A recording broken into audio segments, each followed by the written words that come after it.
ঘন্টার কাজকে মিনিটে করে নেওয়ার জন্য আর নানান রকমের আইডিয়া আর টিপস নিয়ে আমি প্রতিদিনই তোমাদের কাছে চলে আসি। আমি মৌ মাল্টিফ্লেভার চ্যানেলে আমি তোমাদেরকে আবার একবার অনেক অনেক স্বাগত জানাই। আশা করি প্রতিদিনের মতন তোমরা খুব ভালো আছো। আজকে আবার আমি কিছু নতুন টিপস আর আইডিয়া নিয়ে চলে এসেছি। আশা করব আজকের টিপস আর আইডিয়াগুলো তোমাদের একটু হলেও উপকারে লাগবে। তো চলো, আজকে আমার আইডিয়া নাম্বার 1 হচ্ছে, তো দেখো এটাতে গ্লাসের একটা বক্স, এই গ্লাসের বক্সটা খুব মজবুত ছিল, তো আমি এটা দিয়ে একটা অর্গানাইজার রেডি করে নিচ্ছি। তো দেখো আমি প্রথমে কি করব, এই যে এইভাবে বক্সটাকে খুলে নেব। খুলে নেওয়ার পরে তোমরা দেখতেই পাচ্ছ বক্সটা বেশ মজবুত, আর এর মধ্যে আমি একটা কালার পেপার লাগিয়ে দেবো। তোমরা চাইলে কালার পেপারের জায়গায় অন্য কোনো কাপড়ও লাগিয়ে নিতে পারো। তো দেখবে এটা একটা সুন্দর অর্গানাইজার রেডি হয়ে যাবে। তো কিভাবে করছি তোমরা স্ক্রিনে দেখে নাও।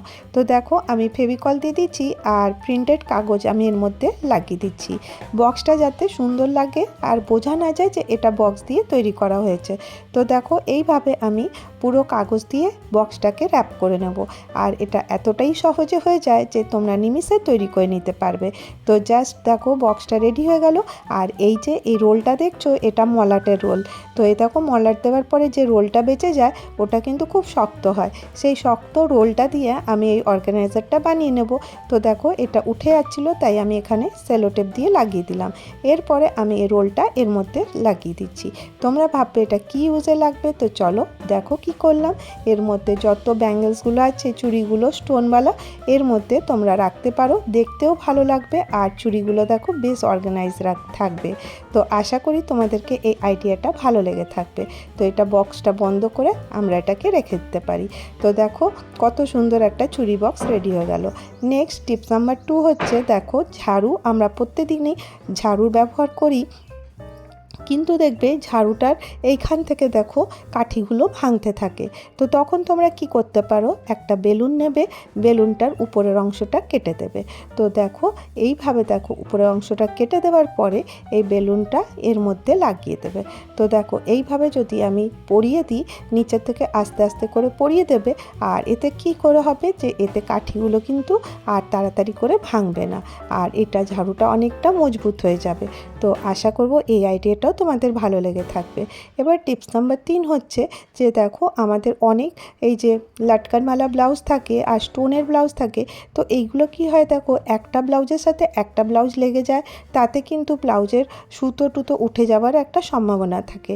তোমরা এই টিপসটা ফলো করতে পারো। তো আমি কিভাবে করছি দেখো, এইভাবে দেখো আমি ব্লাউজের হাতটা আরেকটা ব্লাউজের হাতের মধ্যে ঢুকিয়ে দিচ্ছি। তোমরা স্ক্রিনে দেখো ইজিলি বুঝতে পারবে। আর এই ব্লাউজগুলো রাখতেও কিন্তু অনেকটা কম জায়গা নেবে, আর ফোল্ড করলেও কিন্তু খুব ইজিলি ফোল্ড হয়ে যাবে। এরপরে দেখো যে লাটকান থাকবে তোমরা এর ভেতরে ঢুকিয়ে দেবে, যাতে কিনা লাটকানটা অন্য কাপড়ের সাথে না লাগে, আর এইভাবে তোমরা ব্লাউজটাকে ফোল্ড করে নেবে। তো দেখো কতটা ছোট ব্লাউজ ফোল্ড হয়ে গেল, আর ইজিলি এটা তোমরা যেখানে রাখো সেই বক্সে রেখে দিতে পারো, জায়গাটাও কম নেবে, আর দেখো একদম লাটকানগুলো আর ডিস্টার্ব করবে না। আরেকটা ব্লাউজে আমি তোমাদের সাথে দেখিয়ে দিই। তো দেখো এটা অনেকটা হেভি ব্লাউজ, আর এর যে লাটকানটা আছে অনেকটা বড়, এটা কিন্তু একে অপরের সাথে লেগে অন্য কাপড়গুলো কিন্তু ছিঁড়ে যায়। তো দেখো এইভাবে তোমরা এই লাটকানটাকে আরেকটা ইজিলি বলে দিলাম যে কিভাবে করবে। দেখো এইভাবে লাটকানটাকে খুলে নেবে, নেওয়ার পরে আবার এই ব্লাউজের যে হাত আছে তার মধ্যে ঢুকিয়ে দিতে হবে। এটা দেখো ব্যাকে আমার হুক দেওয়া আছে, তো সেই জন্য দেখো এইভাবে এটাকে বেঁধে নেওয়া হবে। বেঁধে নেওয়ার পরে এটা কি হবে, একদম সেফ হয়ে যাবে। তারপরে দেখো আমি এর পেছনের হুকটা খুলে দিলাম। আগের ব্লাউজটা ছিল আগে হুক ছিল, আর এটাতে পেছনে হুক আছে, পেছনের হুকটাতেও কিন্তু আমি এইভাবেই করে নেব। তো দেখো এর ভেতরে পুরো চলে গেল। এরপরে দেখো ব্লাউজটা কতটা ছোট হয়ে যাবে, আর এতে কিন্তু প্রচুর পরিমাণে স্টোন আছে, যাতে অন্য কাপড়ের সাথে লাগলেই কিন্তু ওটা সেটে যায়। তো সেই জন্য দেখো এইভাবে তোমরা সেফলি এই ব্লাউজটাও রাখতে পারো, দেখতেও ভালো লাগবে, আর তোমাদের ব্লাউজও সেফ থাকবে আর অন্য কাপড়ও সেফ থাকবে। দেখো কতটা ছোট হয়ে গেল। এরপরে তোমরা এটাকে কোনো একটা বক্সে রেখে দেবে। তো দেখো এই আইডিয়াটা আশা করব তোমাদের ভালো লেগে থাকবে। তো চলো এরপরে আমি তোমাদের সাথে নেক্সট আইডিয়াতে চলে আসি। এবার আমাদের নেক্সট আইডিয়া হলো এই রকমের ক্যারি ব্যাগ আমাদের প্রত্যেকের ঘরে থাকে। তো এই ক্যারি ব্যাগটা দিয়ে আজকে আমি একটা অর্গানাইজার রেডি করে নেব। কি করব, খুবই সাধারণ। তো দেখো আমি এই ক্যারি ব্যাগটাকে এইভাবে ফোল্ড করে নিচ্ছি। ফোল্ড করে নেওয়ার পরে আমি এর মধ্যে একটা হোল করে দেব। তো এইভাবে দেখো যদি গোল করে কাটি তো এর হোলটা একদম গোল হয়ে আসবে।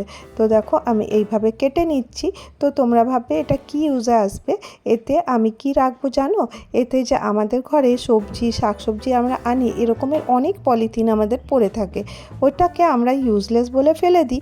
কিন্তু দেখো এগুলোতে ডাস্টবিনে দেওয়ার খুব কাজে আসে, বা অন্য কিছু নোংরা ফেলার জন্য এই পলিথিনগুলো ইউজ করতে পারো। তো দেখো এই পলিথিনগুলো একসাথে সুন্দর করে রাখার জন্য আমি এই ব্যাগটা বানিয়ে নিলাম। আর এই ব্যাগটায় থাকবে যখন তোমাদের দরকার হবে একটা করে পলিথিন এর মধ্যে থেকে বার করে নিতে পারো।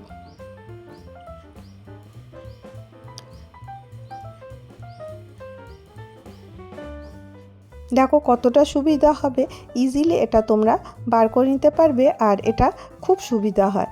নেক্সট টিপসে চলে আসবো। দেখো অনেক সময় কি হয়, আমরা তেল রান্না করলে তেলের ছিটা তো এই গ্যাস ওভেনের উপরে পড়ে, আর ওটাকে অনেক সময় হয় না সাবান দিয়ে ঘষবার। তো তখন তোমরা কি করবে, একটুখানি পাউডার এই যে গ্যাস স্টোভের উপরে ছড়িয়ে দেবে।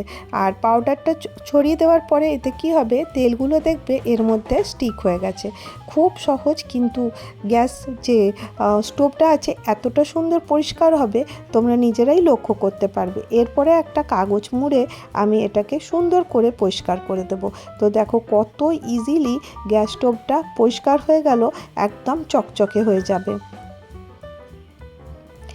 এইভাবে দেখো ছোট্ট ছোট্ট টিপসগুলো ফলো করে আমাদের ঘরের কাজকে আমরা অনেকটা সহজ আর সরল করে নিতে পারি।